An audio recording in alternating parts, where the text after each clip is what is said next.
April 24th marks 2 months of war in Ukraine and Easter for Orthodox Christians, the vast majority of the country's population.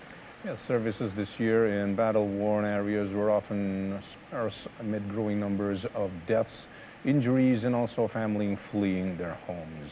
VOA's Heather Murdoch reports from Irpin, Ukraine, with Ian Bochat in Kharkiv.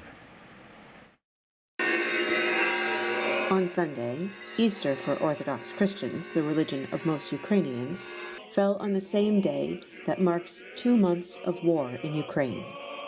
Kharkiv, Ukraine's second city, has been bombarded with missiles and other heavy weaponry almost every day since the conflict began.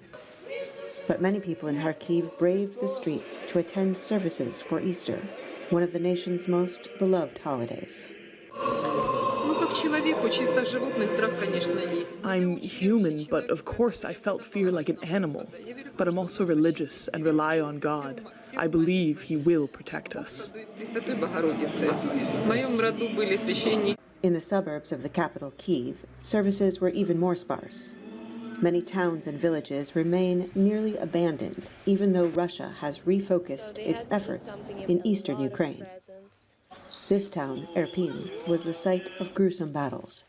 The next town over is Bucha, where Ukraine accuses Russian soldiers of committing war crimes, including the murder of civilians and mass rape, while occupying the town. Families here are celebrating with caution, saying they believe war will return to their areas.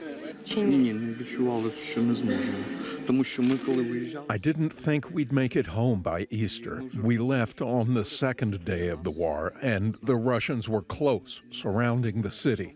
We then followed the news and knew the situation was serious.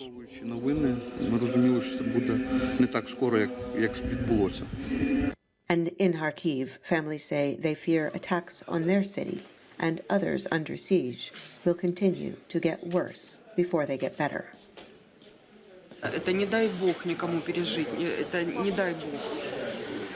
It's terrifying. I hope God protects everyone from these events.